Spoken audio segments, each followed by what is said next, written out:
pembayatan yang dilakukan oleh Sayyidina Abbas bin Abdul Muthalib itu bukan pas saat diangkatnya Sayyidina Ali menjadi khalifah keempat, bukan. Pada masa pemerintahan Sayyidina Abu Bakar Siddiq.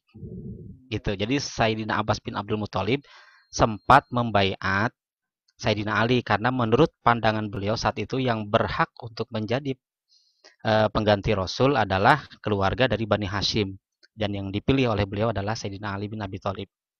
Makanya kan ulama ikhtilaf begitu. Sayyidina Ali dan Sayyidina Abbas itu baru melakukan pembaiatan, ada yang mengatakan sehari sesudahnya, ada yang mengatakan 40 hari sesudahnya, bahkan ada yang mengatakan 6 bulan sesudahnya. Tapi pada akhirnya para sahabat semua membaiat Sayyidina Abu Bakar Siddiq. Jadi bukan pas saat Sayyidina Ali dibaiat untuk menjadi khalifah yang keempat, bukan.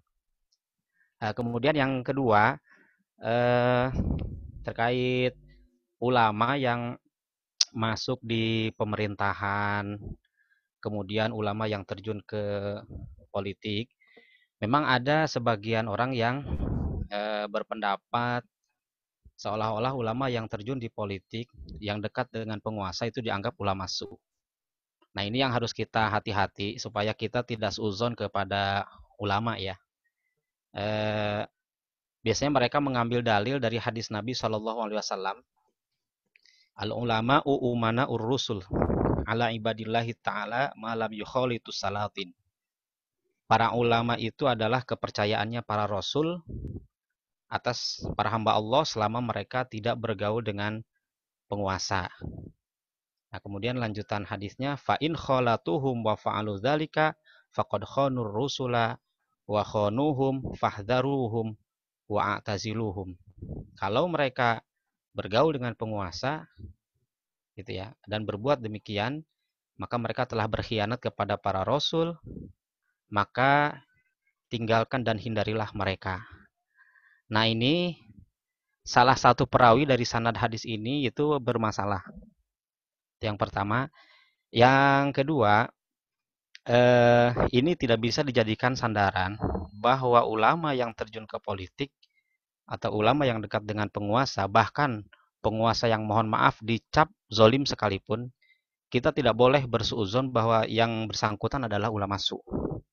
Nah, ini ada satu keterangan di dalam kitab Is'adur Rafiq.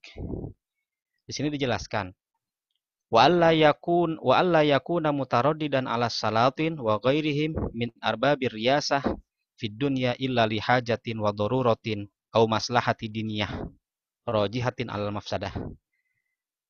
Dan hendaknya tidak bolak-balik atau pergi kepada penguasa melainkan karena satu hajat atau satu darurat atau masalah agama yang lebih besar maslahatnya daripada mafsadatnya, gitu ya.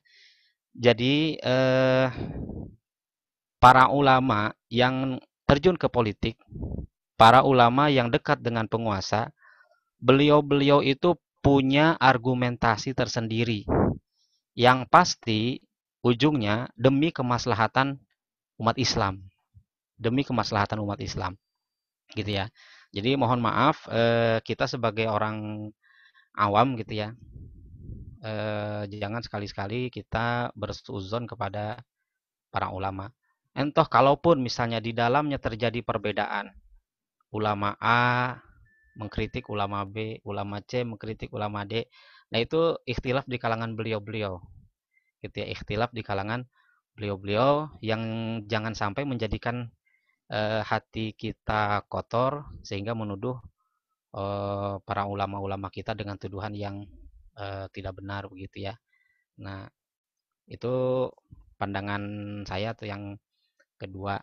Kemudian yang ketiga, Mas Yato, mohon maaf di sini ada Mang Jafar tuh gabung. Selamat datang Mang Jafar. Oh Mang iya, Jafar ini santri angkatannya siapa ya?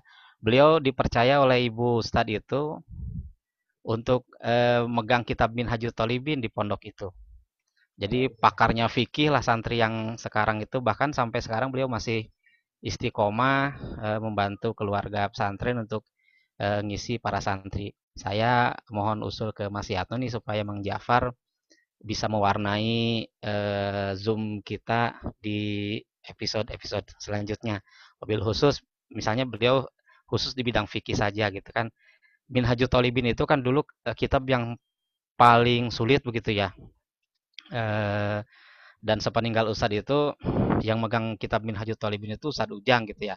Nah itu dari Ustadz Ujang tuh larinya ke Mang Jafar gitu. Saya lebih biar mewarnai pengajian kita selain yang sudah berjalan, saya usul kepada para ustadz nih dan Mas Yatno nih, mudah-mudahan Mang Jafar bisa dimasukkan sebagai pembicara. Itu saja, terima kasih, mohon maaf kalau ada yang kurang berkenan. Assalamualaikum.